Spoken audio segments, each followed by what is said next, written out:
सभी विद्यार्थियों का साहित्य क्लासेज चैनल में हार्दिक स्वागत, हार्दिक अभिनंदन। प्रिय विद्यार्थियों, साहित्य क्लासेज चैनल में आज हम पढ़ेंगे हिंदी साहित्य यानी अंतरा भाग 2 का दूसरा पाठ, जिसका तीसरा भाग हम पढ़ेंगे। यानी इससे पहले अपन ने 2 भाग पढ़े, आज हम सरोज स्मृति पढ़ेंगे। आपकी ये जो कविता है इसकी व्याख्या और प्रश्नोत्तर पढ़ेंगे। बोर्ड परीक्षा में पूछे जाने वाले जो प्रश्न है वो भी पढ़ेंगे। एनसीईआरटी, आरबीएससी और सीबीएसई सभी कक्षाओं के लिए लागू है। सभी कक्षाओं के लिए समान रूप से अंतरा भाग 2 ही पाठ्यक्रम में लागू की गई, तो आप सभी के लिए उपयोगी है। प्रिय विद्यार्थियों, इससे पहले हमने प्रथम भाग पढ़ा और प्रथम भाग में हमने निराला जी का जीवन परिचय और ये दोनों जो कविताएं हैं इन कविताओं का परिचय पढ़ा। दूसरा भाग हमने कल पढ़ा था, जिसमें गीत गाने दो मुझे इस कविता को अपन ने पढ़ा और इसमें से कौन कौन से प्रश्न महत्वपूर्ण बनते हैं उन प्रश्नों को पढ़ा। आज हम भाग 3 पढ़ रहे हैं। क्या पढ़ रहे हैं? भाग 3 पढ़ रहे हैं और उस कविता का नाम है सरोज स्मृति। सरोज स्मृति जो है वो एक शोक गीत है। क्या है? शोक गीत है। शोक गीत के बारे में आप जानते ही हैं कि शोक गीत कब गाया जाता है? जब व्यक्ति बहुत अधिक दुखी होता है और दुखी होकर के उस समय जो शब्द निकलते हैं वो एक शोक गीत के रूप में ही उसकी रचना होती है। अपन ने तीनों भागों में जितने भी बोर्ड परीक्षा में पूछे जाने वाले जो प्रश्न होंगे वो सारे के सारे प्रश्न इन तीनों भागों में आ जाएंगे और आपको जो SW दिया गया है उनके उत्तर भी आपके अंत में बताए गए हैं। अंत में जो 5 प्रश्न पूछे गए हैं उन 5 प्रश्नों के उत्तर भी आपको बताए गए हैं। आपकी सुविधा के लिए व्हाट्सएप ग्रुप बनाया गया है, बॉयज और गर्ल्स के लिए अलग अलग बनाया गया है। इसलिए आप अधिक से अधिक इस चैनल में जुड़ जाइए। जैसे 9610208295 इन पर अपना व्हाट्सएप ग्रुप चलता है और टेलीग्राम चैनल भी चलता है। टेलीग्राम चैनल भी अपने बनाया हुआ है जिसका नाम है साहित्य क्लासेस 79। जिसका नाम क्या है? टेलीग्राम चैनल का नाम है साहित्य क्लासेस 79। वहां पर भी आप ऐड हो सकते हैं। बहुत सारे विद्यार्थी जो कि इतना स्नेह प्रदान कर रहे हैं, तो इसके लिए मैं आप सभी को धन्यवाद देना चाहूंगा। अपन ये दूसरा पाठ पढ़ रहे हैं और गद्य में भी अपन ने 2 पाठ पढ़ लिए। हिंदी अनिवार्य जो है उसमें 7 पाठ पढ़ लिए हैं। तो आप सभी मेरे साथ बने रहें, चैनल को सब्सक्राइब कर लें ताकि जब भी वीडियो अपलोड होता है तो आपके पास उसका नोटिफिकेशन आ जाए। आज जो हम ये पढ़ेंगे, ये जो आप तस्वीर देख रहे हैं निराला जी की, जिनके चेहरे पर कितना तेज दिखाई दे रहा है और इनके जीवन की जो कथा थी वो इन्होंने अपने शब्दों में व्यक्त की है। अर्थात इस कविता के माध्यम से उनके निजी जीवन की झांकी हमें देखने को मिलेगी। बहुत ही सुंदर कविता है और प्रत्येक व्यक्ति के जीवन की अनुभूतियों को या जीवन को स्पर्श करने वाली एक कविता है सरोज स्मृति। सरोज के बारे में बता दूं कि सरोज निराला जी की पुत्री थी। निराला जी की पुत्री थी जो असमय ही चल बसी थी और उनके परिवार में मात्र एक पुत्री ही बची थी, जो वो भी उसे छोड़ करके चली गई। यानी उनके जीवन में उनकी पत्नी का साथ उनके साथ बहुत कम रहा। उनसे एक पुत्री रत्न की प्राप्ति हुई और वह भी विवाह के 2 साल बाद ही वह यहाँ से अर्थात देहांत हो गया उनका। और जब उनका देहांत हो गया था तब उनके विवाह की कथा को याद करके और सरोज स्मृति नाम की कविता उन्होंने लिखी, जो कि बहुत ही मार्मिक है और दुनिया में सबसे ज्यादा पढ़ी जाने वाली एक कविता है, एक शोक गीत है। सरोज स्मृति के बारे में हमें केंद्रीय भाव हमें लिखना होता है और वो केंद्रीय भाव हम कैसे लिखेंगे? देखिए, सरोज स्मृति और इसका हम केंद्रीय भाव देखेंगे। देखिए, इस कविता का एक केंद्रीय भाव क्या है कि यह कविता निराला की दिवंगत पुत्री सरोज पर केंद्रित है। यह कविता बेटी के दिवंगत होने पर पिता का विलाप है। पिता के इस विलाप को कवि को कभी शकुंतला की याद आती है, कभी अपनी स्वर्गीय पत्नी की याद आती है। बेटी के रूप रंग में पत्नी का रूप रंग दिखाई देता है, जिसका चित्रण निराला ने किया है। यही नहीं, इस कविता में एक भाग्यहीन पिता का संघर्ष, समाज से उसके संबंध, पुत्री के प्रति बहुत कुछ नहीं कर पाने की अक्रमण्यता का बोध भी प्रकट हुआ है कि मैं मेरी पुत्री के लिए कुछ नहीं कर पाया। यह भी इस कविता में व्यक्त हुआ है। बहुत ही सुंदर कविता है। इस कविता के माध्यम से निराला का जीवन संघर्ष भी प्रकट हुआ है। और वो क्या कहते हैं, इसी कविता की एक लाइन है, दुख ही जीवन की कथा रही, क्या कहूं आज जो नहीं कही। अर्थात मेरा जो जीवन है, मेरे जीवन की कथा ही दुख है, अर्थात लंबे दुखों को व्यक्त करने वाला ही मेरा जीवन है। तो देखिए, अब हम कविता की तरफ चलते हैं और कविता को देखते हैं। देखिए, प्रथम लाइनें जो देखिए सरोज स्मृति की, इसे आप किस प्रकार पढ़ेंगे। देखा विवाह आमूल नवल, देखा विवाह आमूल नवल, तुझ पर शुभ पड़ा कलश का जल, तुझ पर पड़ा शुभ कलश का जल, देखती मुझे तू हंसी मंद, होठों में बिजली फंसी स्पंद स्पंद, उर्मे भर झूली छवि सुंदर, प्रिय की अशब्द श्रृंगार मुखर, तू खुली एक उच्छ्वास संग, विश्वास स्तब्ध बद अंग अंग, नत नयनों से आलोक उतर, कांपा अदरों पर थर थर थर, देखा मैंने वह मूर्ति थी, मेरे वसंत की प्रथम गीति।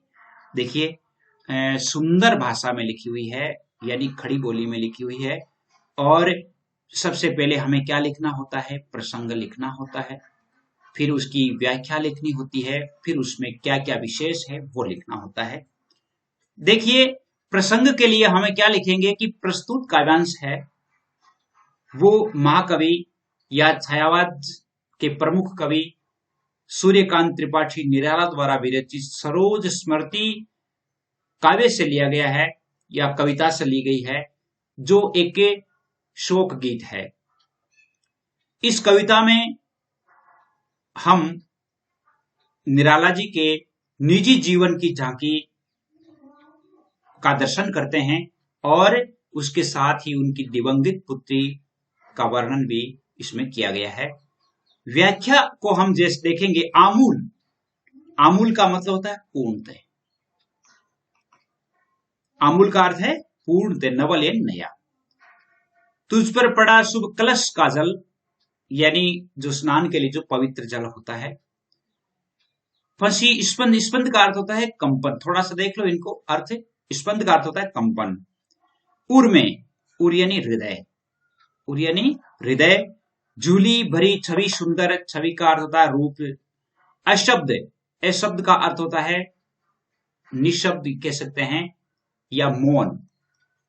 क्या है, मौन। श्रृंगार यानी शोभा या श्रृंगार यानी सजावट। तू खुली एक उच्छ्वास, उच्छ्वास का अर्थ होता है आह, लंबी सांस। संग विश्वास स्तब्ध बंद अंग अंग, स्तब्ध यानी स्तब्ध का अर्थ है स्थिर, स्तब्ध यानी स्थिर।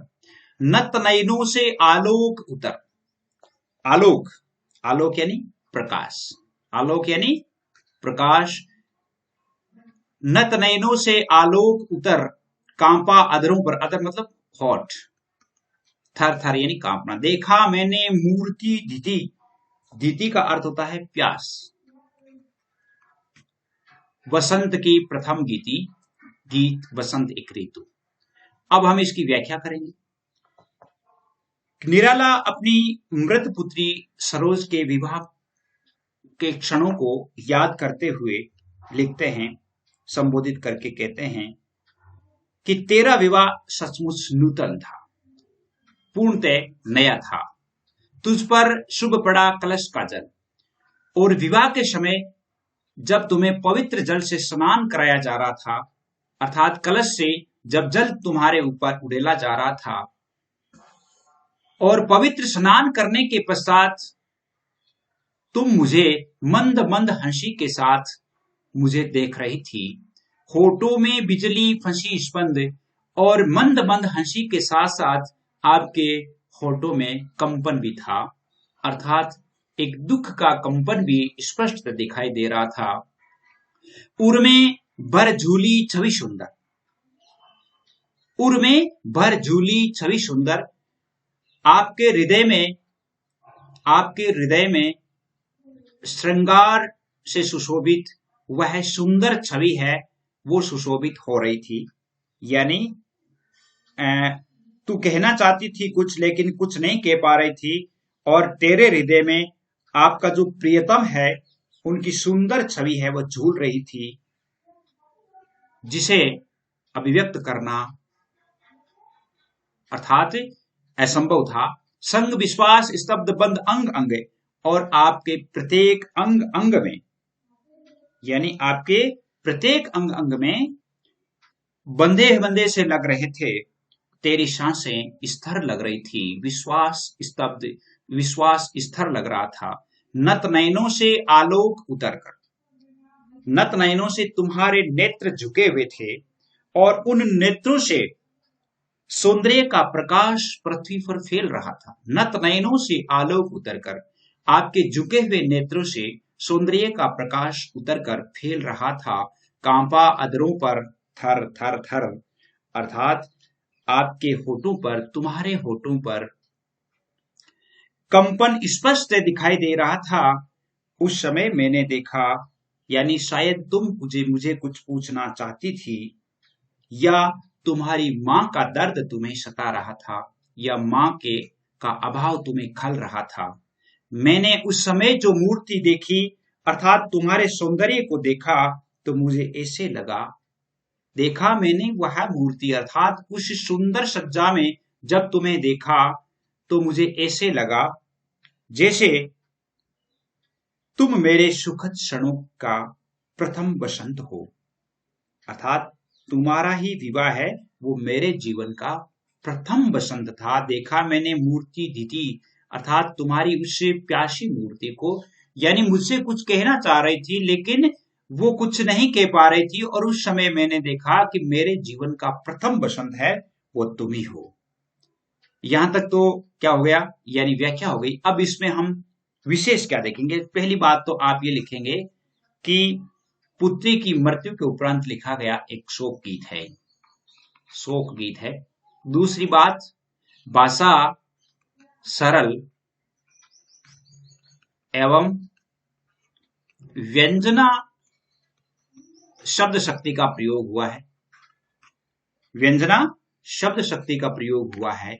इसके साथ साथ इसमें देखिए अंग अंग, इसमें अंग अंग शब्द है ना, यहां पे पुनरुक्ति प्रकाश अलंकार का प्रयोग हुआ है। कौन से का? पुनरुक्ति का, पुनरुक्ति प्रकाश अलंकार का इसमें प्रयोग हुआ है। और नत नयनों में अनुप्रास अलंकार का प्रयोग हुआ है, यहां पर अनुप्रास अलंकार का प्रयोग हुआ है। इसी के साथ साथ थर थर थर में भी अनुप्रास अलंकार का प्रयोग हुआ है। संस्कृत निष्ठ भाषा है, यानी तत्सम शब्दों का प्रयोग हुआ है और मुक्त छंद में लिखी गई है। मुक्त छंद में कविता लिखी गई है, बहुत ही सुंदर कविता है। अगला छंद देखिए इसका, अगले छंद में क्या लिख रहा है कि श्रृंगार रहा जो निराकार, रस कविता में उच्च वसित धार, गया स्वर्ग या प्रिया संग, भरता प्राणों में राग रंग, रति रूप प्राप्त कर रहा वही, आकाश बदल कर बना मही, हो गया ब्याह, हो गया ब्याह, आत्मीय स्वजन कोई थे नहीं, नहीं आमंत्रण था भेजा गया, विवाह राग रंग भर रहा न घर निशी दिवस जाग, प्रिय मौन एक संगीत भरा, नव जीवन के स्वर पर उतरा। प्रसंग आपको वैसे ही लिखना है कि प्रस्तुत काव्यांश सूर्यकांत त्रिपाठी निराला द्वारा विरचित कविता सरोज स्मृति से लिया गया है, जिसमें उनके निजी जीवन की झांकी देखने को मिलती है और अपनी दिवंगत पुत्री सरोज की सुंदरता का वर्णन उन्होंने किया है, विवाह का वर्णन भी इन्होंने किया। तो अब व्याख्या जब हम करेंगे, व्याख्या के समय निराकार का अर्थ होता है जिसका कोई आकार नहीं, निराकार यानी जिसका कोई आकार नहीं होता। उच्च वसित रस कविता में नहीं उच्च रूप से वास, स्वर्गीय यानी स्वर्गीय प्रिया अर्थात यहाँ पर स्वर्गीय पत्नी, राग रंग यानी खुशियां, रति रूप रति जैसा रूप, रति यानी जो कामदेव की पत्नी जो बहुत ही सुंदर थी, रति जैसा रूप, आकाश बदलकर बना मही, मही का अर्थ होता है पृथ्वी, पृथ्वी, आत्मीय स्वजन अर्थात रिश्तेदार, ने आमंत्रण निमंत्रित नहीं किया गया था, विवाह राग विवाह में गाए जाने वाले गीत, भर रहा ने निशी दिवस, निशी दिवस है रात दिन, प्रिय मौन संगीत भरा, नव जीवन में के स्वर पर उतरा। ये तो इसके शब्द हो गए। अब हम इसे कैसे लिखेंगे?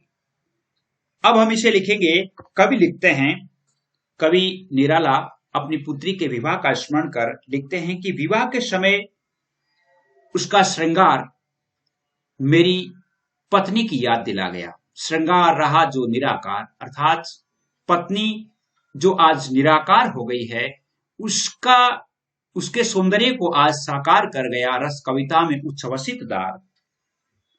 उसका स्मरण करा रहा था पत्नी का वह श्रृंगार कविता में अभिव्यक्त हो रहा है, और कविता का यह रस मेरे प्राणों में प्रिय के साथ बिताए गए राग रंग भरे दिनों की याद दिलाता है। आपका श्रृंगार यानी पुत्री सरोज का श्रृंगार है, वो मेरी प्रिया के साथ यानी मेरी पत्नी के साथ बिताए गए दिनों की याद दिलाता है। रति रूप प्राप्त कर रही रहा वही, आज भी जिस प्रकार वह भी अर्थात सरोज की मां जितनी रति की तरह सुंदर थी, उसी प्रकार उनकी पुत्री भी आज रति जैसे सौंदर्य को प्राप्त करके और उसी तरह लग रही है। आकाश बदल कर बना मही, यानी वह पत्नी आकाश में चली गई, अर्थात वह स्वर्ग में चली गई। जो आज वही रूप सौंदर्य है वो पृथ्वी पर साकार हो रहा है, यानी आकाश में यानी स्वर्ग में गई पत्नी है, वो आज पृथ्वी पर पुनः साकार हो रही है। अर्थात पुनः ऐसा लग रहा है कि उसका सौंदर्य है वो इस पृथ्वी पर पुनः आ गया है। पुत्री का विवाह हो गया। विवाह के समय कोई रिश्तेदार नहीं थे, कोई नहीं थे, क्योंकि किसी को निमंत्रण ही नहीं भेजा गया था, और विवाह के समय किसी प्रकार का कोई गीत गान भी नहीं हुआ। रात्रि और दिन भर किसी प्रकार के कोई अन्य जो आमोद प्रमोद के बाद जो कार्यक्रम है वो किसी प्रकार के नहीं रखे गए, विवाह गीत भी नहीं गाए गए, लेकिन एक प्यारा सा प्रिय मौन संगीत, एक प्यारा सा शांत वातावरण था, और इसी मौन में एक संगीत की लहर थी जो इस नव जीवन के स्वर पर उतरा। अर्थात इस नव युगल के नव जीवन में प्रवेश करने के लिए जो आवश्यक था वह संगीत भरा वातावरण था।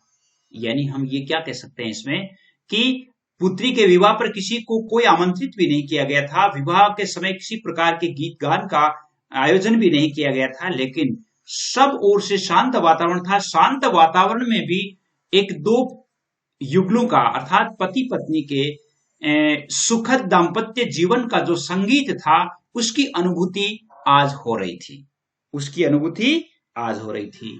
अब इसमें विशेष क्या क्या है देख लीजिए।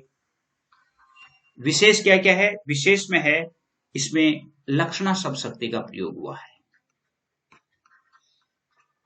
लक्षणा शब्द शक्ति का प्रयोग हुआ है। अनुप्रास अलंकार का प्रयोग हुआ है। अब अनुप्रास अलंकार कहाँ है? देखिए इसमें राग रंग है, अनुप्रास अलंकार है। बादल बनकर बना मही, इसमें भी अनुप्रास अलंकार है। और निशी दिवस, एक इसमें विरोधाभास अलंकार भी है, विरोधाभास अलंकार भी है, विरोधाभास अलंकार भी है। रति रूप, यहां पर रति का सौंदर्य या रति का रूप सौंदर्य, यहां भी अनुप्रास अलंकार है। भाषा लाक्षणिक यानी तत्सम शब्दावली का प्रयोग हुआ है और मुक्त छंद में लिखी गई है।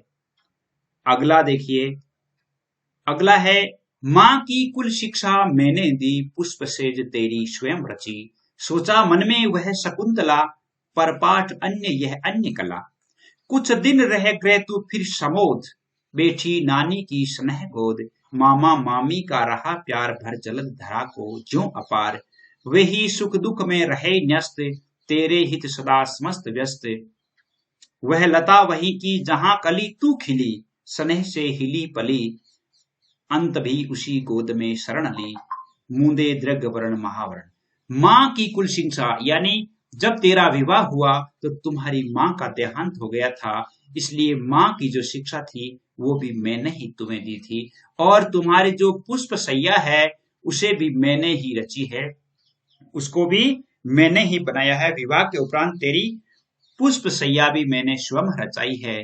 मेरे मन में उस समय मैंने सोचा कि शकुंतला जैसी है, अर्थात उस समय मैंने सोचा कि कान्व ऋषि की पुत्री शकुंतला, जिसमें शकुंतला जैसे कान्व ऋषि की पुत्री थी शकुंतला, जिसकी माँ है वो उसे छोड़ करके चली गई थी।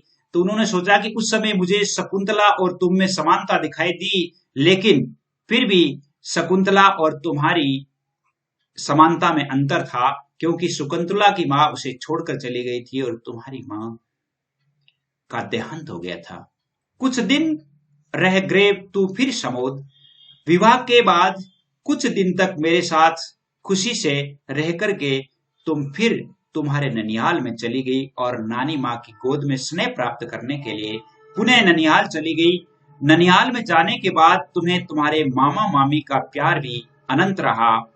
बर जलद धरा का जू अपार, बर जलद धरा का जू अपार, यानी मामा मामी का पार जो प्रेम था वह तुम्हारे ऊपर जिस प्रकार बादलों से भारी वर्षा होती है और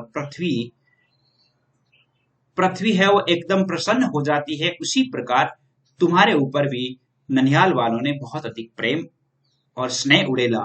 वही सुख दुख में रहे न्यस्त, तुम्हारे ननिहाल वाले ही तुम्हारे सुख और दुख में संस्थापित रहे, तुम्हारे साथ रहे और उन्होंने सदा तुम्हारा सर्वहित चाहा और सर्वहित चाहने में ही व्यस्त रहे। तू लता वही की जहां कली तू खिली, अर्थात तुम्हारा बचपन भी वही बीता और तू युवती के रूप में लता के रूप में बनकर भी वहीं तैयार हुई और वहीं का स्नेह प्राप्त हुआ और वहीं पर तुम्हारा पालन पोषण हुआ, पली बढ़ी और वहीं तुम्हारा पालन पोषण हुआ, यानी ननिहाल में ही तू बड़ी हुई और अंत में उसी गोद में शरण ली और अंत में तुम्हारी मृत्यु भी ननिहाल में ही अर्थात तुम्हारी नानी की गोद में ही हुई।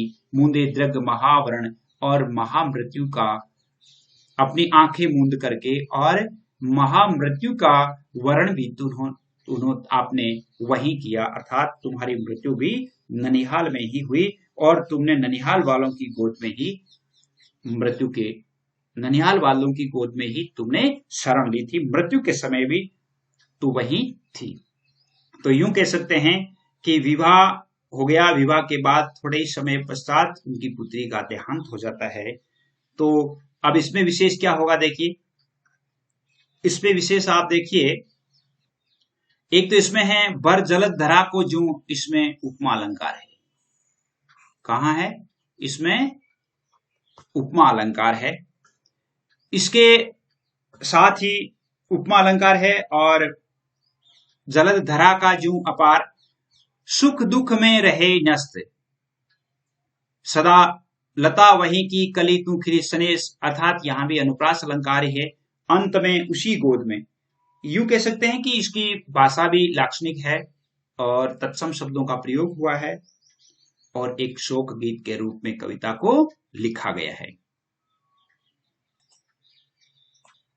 अगला छंद देखिए, अगली पंक्तियां कि मुझ भाग्यहीन की तू संबल, संबलन सहारा, वर्ष बाद, युग वर्ष बाद, यहां पर है युग वर्ष बाद, युग वर्ष बाद जब हुई विकल बेचैन, दुख ही जीवन की कथा रही, क्या कहूं आज जो नहीं कही, हो इसी कर्म पर वज्रपात, वज्रपात यानी आपदा, यदि धर्म रहे नत सदा माथ, इस पथ पर मेरे कार्य शकल, हो भ्रष्ट शीत के शेष शतदल, कन्ये गत कर्मों का अर्पण कर करता में तेरा तर्पण। अंत में है ये, अंत में क्या लिख रहे हैं, कवि कहते हैं कि मुझ भाग्यहीन की तू, मेरे परिवार में अर्थात मेरे परिवारजन सभी मुझसे बिछुड़ गए थे, मेरे जीवन का आधार अर्थात सहारा, मुझ भाग्यहीन का संबल या सहारा तू ही थी और 2 वर्ष बाद तू भी विकल हो गई, अर्थात तू भी मेरा सहारा है लेकिन 2 वर्ष बाद तू भी मृत्यु की तरफ अर्थात मृत्यु की गोद में समा गई, दुख ही जीवन की कथा रही, हे पुत्री क्या कहूं कि जीवन की कथा ही दुखी है, और आज मैं तुम्हें क्या कहूं जो जीवन में मैंने कभी नहीं कहा, वह आज व्यक्त करना चाहता हूं कि मेरा जो जीवन है वो संपूर्ण जीवन ही दुखमय रहा है। हो इसी कर्म पर वज्रपात, यदि धर्म रहे नत सदा मात, पुनः कवि है वो अपने आप को संबल देते हुए कहते हैं कि मेरे ऊपर, मेरे कर्मों पर यदि मुझ पर कितनी ही आपदा आ जाए, लेकिन मेरा धर्म मेरे साथ रहे। कितनी ही आपदाएं आ जाए लेकिन मेरा धर्म है वो मेरे साथ रहे। कितनी ही विपत्तियां आए, धर्म मेरे साथ रहे, तो मैं इन विपदाओं को सहर्ष पार कर लूंगा, सहर्ष पराजित कर दूंगा। इस पथ पर, यानी धर्म के पथ पर मेरे सामने कितनी भी बाधाएं आएगी, मैं नहीं झुकूंगा। मेरे सकल कार्य सकल हो भ्रष्ट शीत कैसे सतल। मेरे जो पुण्य कार्य है अर्थात अच्छे काम है, जिस प्रकार शीत ऋतु के समय कमल पुष्प नष्ट हो जाते हैं, उसी प्रकार सकल कार्य अर्थात अच्छा काम करते हुए चाहे मुझ पर कितनी ही बाधा आ जाए, या मैं स्वयं नष्ट हो जाऊं, या मेरा कुछ भी नष्ट हो जाए, लेकिन मैं मेरे इस अच्छे कार्य को नहीं छोड़ूंगा, या सत्कर्मों को नहीं छोड़ूंगा। कन्यागत कर्मों का अर्पण कर करता मैं तेरा तर्पण। यहां पर देखिए, अर्पण का अर्थ होता है अर्पित। तर्पण का अर्थ क्या है? तर्पण कब होता है? यानी तर्पण होता है जैसे देवताओं को, ऋषियों को, पितरों को तिल और जो मिलाकर के जो मिश्रित जल अर्पित किया जाता है, वो तर्पण होता है, जिसको हम अपनी भाषा में श्राद्ध भी कह सकते हैं। जैसे मरते हुए जो श्राद्ध किए जाते हैं वो श्राद्ध भी। तो कवि कहता है कि हे पुत्री, मेरे संपूर्ण जो अच्छे कर्म है, मेरे जो संपूर्ण अच्छे कर्म है, उन अच्छे कर्मों को मैं तुम्हें अर्पित करके, और आज मैं तुम्हारा श्राद्ध कर रहा हूं, तुम्हारा तर्पण कर रहा हूं, तुम्हारा तर्पण कर रहा हूं। देखिए बहुत अच्छा है। इसमें विशेष आप क्या क्या देखेंगे? विशेष इसमें एक तो अनुप्रास अलंकार है, और वो कहाँ है आपको बता दूं अभी कि अनुप्रास अलंकार इसमें कहाँ है। एक उपमा अलंकार है। उपमा अलंकार कहाँ है? ये शीत के शेषक दल, यहां पर उपमा अलंकार है। कौन सा है? उपमा अलंकार है। और अर्पण तर्पण जो है, इसमें आपके यमक अलंकार है। कौन सा है? यमक अलंकार है अर्पण तर्पण में। जीवन की कतारें क्या कहूं, इसमें अनुप्रास अलंकार है। अनुप्रास अलंकार आप जानते ही हैं कि अनुप्रास अलंकार कहां होता है? जब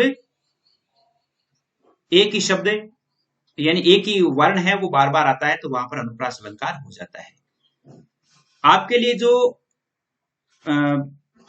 नंबर हैं 9610208295, इन पर आपके लिए व्हाट्सएप ग्रुप बनाया गया है। बॉयज और गर्ल्स के लिए अलग अलग है, तो आप निश्चित रूप से जुड़े। अब हम देख लेते हैं कि आज के प्रश्न क्या है, और इन प्रश्नों के उत्तर लिख लीजिए। पहला प्रश्न देखिए, सरोज स्मृति कविता में सरोज का नववधू के रूप में कवि ने वर्णन किस प्रकार किया है? कवि निराला ने अपनी पुत्री, यानी इसको आप कैसे लिखेंगे? उत्तर आप लिख लीजिए कि कवि निराला ने अपनी पुत्री के विवाह की स्मृतियों का चित्रण करते हुए लिखते हैं कि सरोज विवाह के समय नववधू के रूप में अत्यंत सुंदर लग रही थी। जब मंगल कलश से स्नान करवाया गया एवं श्रृंगार किया गया, तो उसकी छवि बहुत ही शोभनीय थी। उसके नेत्र झुके हुए थे, होठ बंद थे, पर होठों पर एक कंपन युक्त अर्थात होठ कंपन युक्त थे। उसके सौंदर्य में कामदेव की पत्नी रति अथवा शकुंतला की झलक भी मिल रही थी, और वह मंद मंद हंसी के साथ पिता को देख करके और मौन रूप में कुछ व्यक्त करना चाह रही थी। ठीक है, कवि को अपनी स्वर्गीय पत्नी की याद क्यों आई? इसको आप कैसे लिखेंगे कि निराला जी की पत्नी का विछोह यौवन काल में ही हो गया था। निराला जी का पत्नी से विछोह यौवन काल में ही हो गया था। उनकी पुत्री सरोज भी अपनी मां पर गई थी, अर्थात वह भी सकल सूरत से अपनी मां जैसी ही थी। और विवाह के समय जब सरोज जब